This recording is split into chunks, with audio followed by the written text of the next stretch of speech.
edition of Beat.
Today, Liz and I welcome Dylan Burchett, who just gave this exquisite, subtle performance, and we're going to just have a conversation with him and chat a little bit. And before we do, we know a bit about you, Dylan, but we don't know much.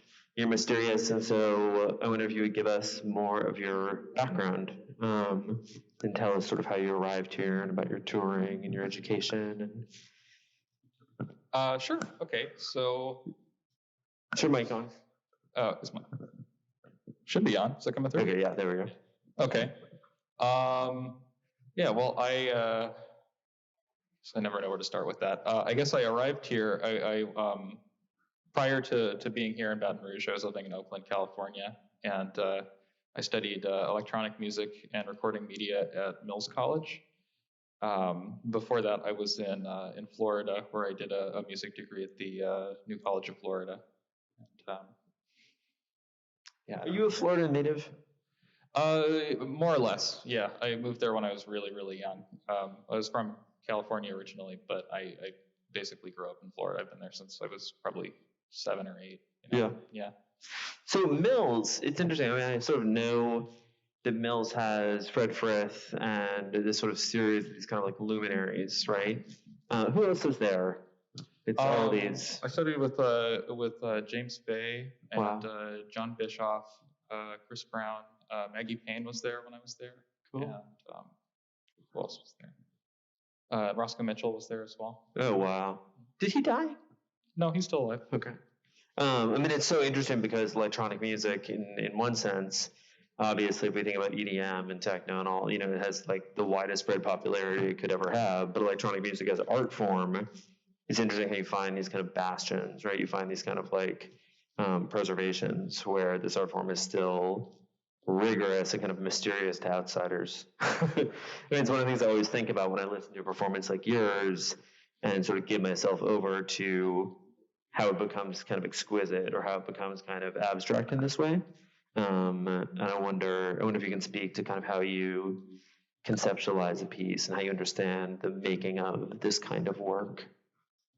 I guess when I'm conceptualizing things, at least, I'm usually working on a lot of smaller parts, just either like just playing with a hard drive or a CD player or something like that, and kind of balancing whatever I'm going to use it for versus whatever kinds of sounds it makes naturally or is kind of intended to make, and kind of balancing those two things. And then pieces or performances just come out of kind of assembling a lot of these different things and just kind of hearing how they play off of each other, how they kind of sound. So it's kind of just like making a big kind of a like pseudo network of sorts of things, and then seeing how they might affect each other if I play different things at certain rates or certain volumes, things like that. Could you maybe tell us a little bit about your setup, about what you've got going, because you've got so many different things that you're playing there? Yeah, I have a speaker and a transducer on that's on a metal tray that's doing a lot of the sound, and I also have the 2 hard drives that are wired up a little differently to either kind of make click-clack sounds or spin a little bit. I have a contact mic on one of those to kind of drag it. I have some contact mics that are working as triggers that are under some paper that I was flying around with the fan. I'm part of a CD player that's been kind of opened up that I'm controlling the motor with. Some other sort of vibrating motors. I have a like RC car wheel that I'm controlling some magnets with, and a magnetometer that's kind of picking up some of those sounds and changing them a little bit. So it's a lot of different kinds of things. I guess there aren't a lot of sensors in this sort of setup, but I do have 1 or 2, and I guess that was sort of an idea of kind of extending some of those objects and pulling some information back from what I was sending to try to make it a little bit more kind of networked, I guess, but that's still sort of something that's kind of in progress or something I'm still working on. So when you say pulling in information, this sort of always interests me with people who do similar kinds of work to what you do. Do you think in terms of information or energy? I guess it would be in terms of information more, just because I am kind of balancing my kind of intended ideas of what these different objects are supposed to make versus what they are supposed to make, I guess, or how they're designed out of the box to make. So kind of balancing those two things kind of feels like more of an informational kind of balance or a communicative kind of balance. Oh, interesting. So the kind of like the assemblage or the kind of synthesis that gets created really has to do with the information. And kind of, is it a misuse of information? Does it create new information? I think that it's at least in terms of a musical context or whatever you'd want to call this sort of context, it would be expanding the total amount of information. So like assuming that there's like an amount of noise that each of these machines or objects, pieces are kind of make naturally or designed to make versus the kind of signal that I'm playing into it. Usually with a lot of these things, you kind of try to suppress the amount of noise to make sure that there's a certain amount of signal that comes through that's intended. But with these, it's I feel like I'm trying to expand the total amount of information by bringing that noise to more of a forefront and kind of making that part of the intended kind of overall effect or sound or something like that. So it is sort of like an idea that I'm trying to increase information based on context and things like that. Do you find that when you're working and with the areas of improvisation within it, do you sort of discover representations? So, for instance, in a moment there was like, I felt the representation of kind of a train. In a moment, I kind of wonder, like inside of your process, like, do you stumble on representations? Do you anticipate them? Do they surprise you? Do you respond to them? Yeah, sort of a hard question, so don't feel. Yeah.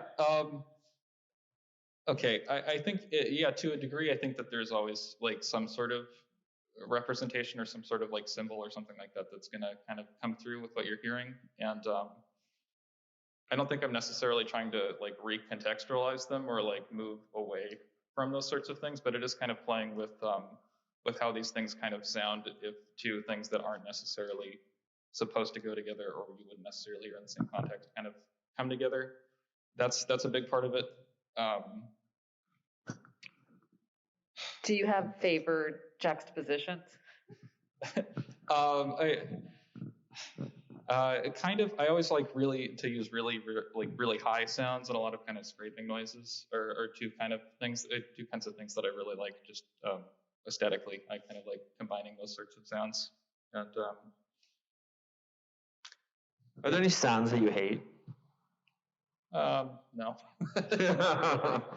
I mean, nails on a chalkboard. I mean, like the classic kind of the sounds that make us have this kind of visceral physical reaction. Mm-hmm. You don't find that? Not so much. And I think especially with electronics, I try to like a lot of like really high sounds like that's like nails on a chalkboard thing can kind of repel a little bit. But those are the kinds of things that I sort of like about electronics is that you can use very kind of like super, super high or super, super low kind of tones that you wouldn't be able to get acoustically necessarily. So right. Have you ever worked with infrasound? No, I haven't. Do you have any interest in that? I would like to try something like that at some point, but I don't know if I have enough of a context for it to really have an idea or something like that. Yeah. You're invited formally to do a different sound project. Okay. It's funny, this is a bit random, but I remember reading a few years ago that sound never ends, so that essentially the sounds of things that happened hundreds of years ago are still vibrating in this space in some form, or in this, maybe it's more in exterior spaces, but there are faint traces. Have you ever read about this?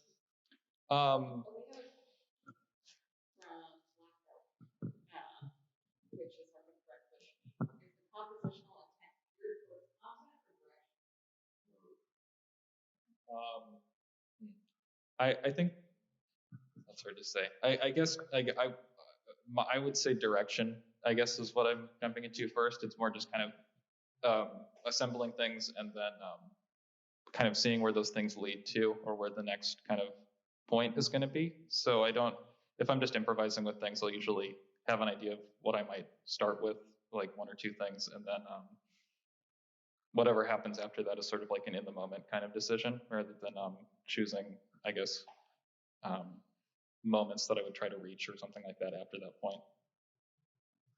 Do you find any analogs for improvisation in your life, like meditation or running or being in the woods? Do you ever notice any kind of resonance between what it is you do here and something else that happens, sleeping or running or. Yeah. I don't know if I have a specific kind of thing like that, like running or something where it would be that sort of thing. But yeah, I guess there are definitely a lot of moments where you kind of feel some sort of resonance or something like that. And I guess if I'm doing like field recording or something, that kind of is that sort of moment where it's not really kind of capturing something. It's just kind of like being in spaces until it feels like it's appropriate to record something or something like that. I guess that's Yeah.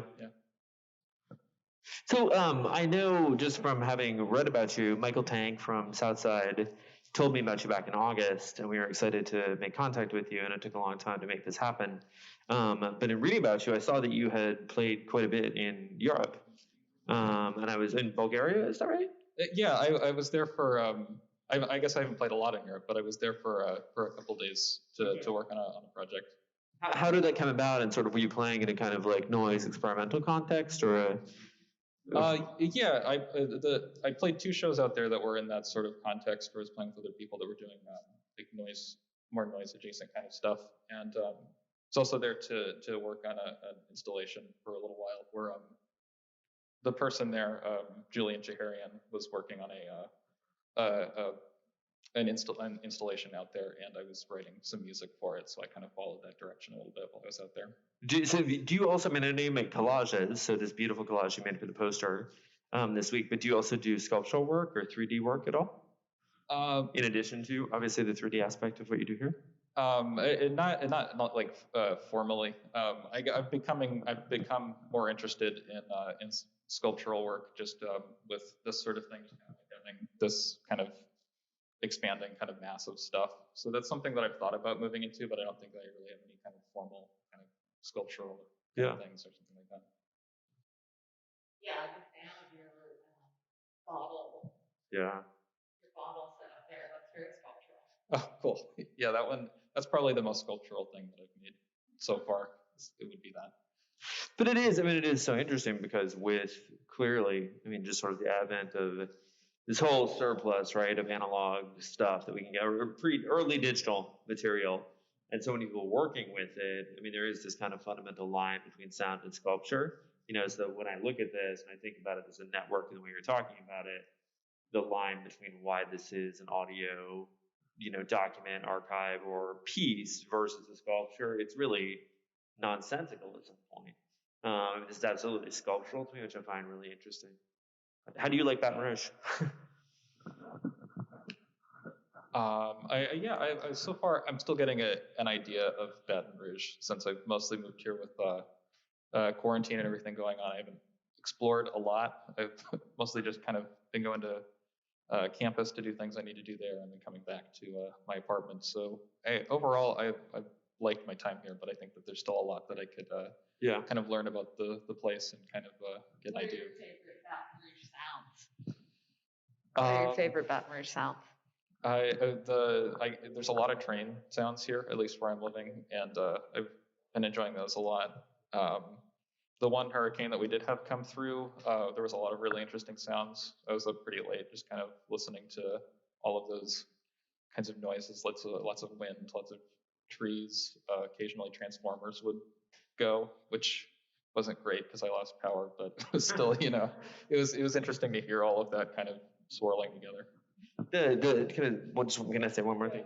The train thing is just fascinating because for people who don't live in Baton Rouge watching this, I for one have never lived in or really spent time in a town where we still have a train that divides the city in half, and you cannot cross. If you know the shortcuts, you can get around, but it's pretty tricky. The train obviously just shuts down the main thoroughfares for up to half an hour at a time. And every night at, 2:15 in the morning, I think. And there are particular times of the day when we've just got, the loudest possible train sounds right outside our window. And I've never thought much about it, but it's a big part of our experience in a way. It must have all kinds of associations. That's a big one. The sound of trains in Baton Rouge. I hadn't thought about it. I thought what you were saying about the storms is really interesting because I had this moment where I was just sitting out there listening to the storm, right? And then the power goes out, so all your normal kind of sonic clutter or sonic choices, they get obliterated and you have to listen to the storm. And that must have been, thousands of years of human history. These were like major sonic events as well, right? Um, so I liked you pointing to that. Do you see is something taking shape with these storm sounds for you? Yeah, because I guess when you lose power and stuff and you no longer have a lot of those kinds of sonic choices of how you fill your space, I tend to start to really focus on how the sounds that I'm making just in my apartment start to kind of work in tandem with what's happening outside, or they're contextualized differently, where you might, or at least I don't pay attention to them as much if I have control over what I'm playing or what I'm listening to or something like that. And then when you're kind of thrown into those sorts of moments, then you start to really kind of listen to how you're affecting that space, or how that space is affecting you back. Like, have you incorporated? So you have not already incorporated any sort of field recordings of storms and things into your work? Not yet. I've been working on something that has some of those recordings that I made. Very that cool. will have finished at some point, but soon. It's Ryan R.C. Clark, who was here last week. I know you guys have met, but it'd be great to get you guys together again, because I think there's a lot of crossover in terms of thinking about sound. And then I think he's thinking very much about water and bedrock and climate, and how that's very particular in Louisiana.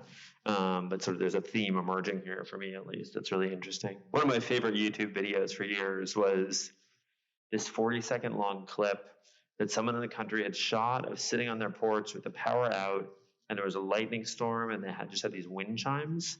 And it was just this beautiful, every once in a while the sky would be illuminated, and you hear the wind chimes and the sound of lightning. And it was interesting to me because it was one of my favorites, but it had millions of views. And so it was this really odd thing where this is extremely popular, and how do people find it? And I suppose it could have gone viral, but it was as though like it spoke very deeply to something. It touched something like effectively really deeply, which I always found kind of quite interesting. When you, how does the experience performing these things change your compositions, right? Because I'm sure you were talking about your compositions that you're working on, and now here you're in the situation where you're performing to an empty room, but you're still performing, So I'd love to hear about that negotiation. Yeah, so I guess, there's sort of a compositional element to any sort of improvisation, like it's sort of like a live composition that you're creating. So I guess when I'm making something that is more fixed sounding, I focus more on like a lot of kind of layers or associations that I can kind of make that I wouldn't be able to do live. So it tends to be a lot more synthesized, or with more field recordings and things, where it wouldn't necessarily work as well in a live context, or it would be a very interesting thing to watch someone do in a live context. It was just kind of starting a bunch of MP3 players or something like that might not be the most captivating way to kind of improvise. But yeah, I guess that's sort of the main thing. It's just choosing how much control you have between those two contexts. Obviously, fixed, lots of control. This sort of thing is kind of choosing how much control you have. For there's a limit to how much control you have over it. Are there do you incorporate human voices at all? Not so much. Every once in a while I'll have recordings if I'm humming or something like that. Okay. Or talking, I guess I always like, but not necessarily like singing or something like that. But talking can be really interesting. You get some kind of narrative and stuff from that. Excellent. Going back to your idea of this network, right? Do you have any hierarchy or structure here that you give these devices, or are you thinking about this at all in terms of, or can you tell us more about how you're thinking about this information exchange between your like bottles and your kind of antiquated CD player and your Max patch and stuff? Yeah, there's not. I guess the only hierarchy that you could get from it would be like cabling or something like that, where there's some sort of hardwired kind of connection between it. But sonically, I don't necessarily think that there's a huge hierarchy to it in terms of decision making. So that's a big part of it. And terms of information exchange, a lot of it's just kind of raising the sort of acoustic sounds that are kind of part of the CD player, like clicking, things like that, that kind of are part of the kind of like homemade sort of experience, or like home kind of experience that you get with these things, where it's just kind of how they work or how they work in their own sort of context versus what I would be introducing to it. So I guess kind of like making those two things as even as possible or as non-hierarchical as possible, and then seeing how they affect each other in those moments. And that's sort of the idea, I guess. Are there writers that you admire? Yes. Or visual artists, people outside of sound. I guess I wonder who you connect with or resonate with or inspired by.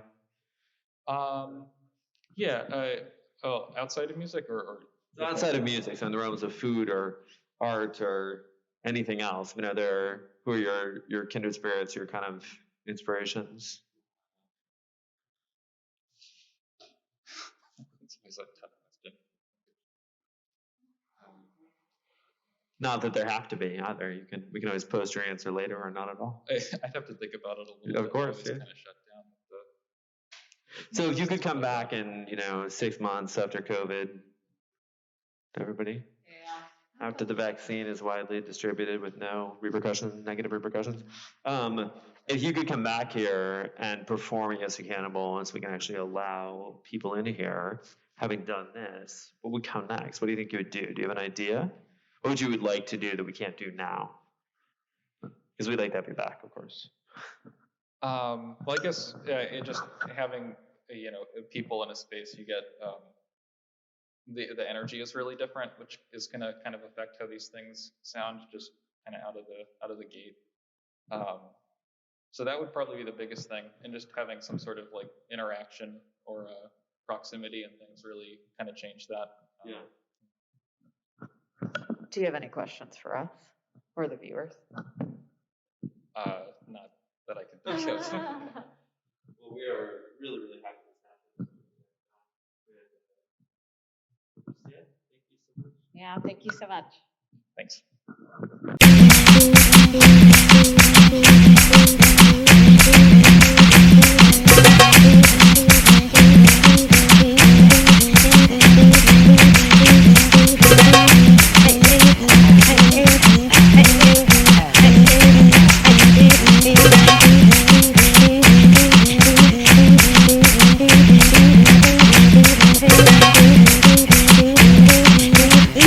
Yeah.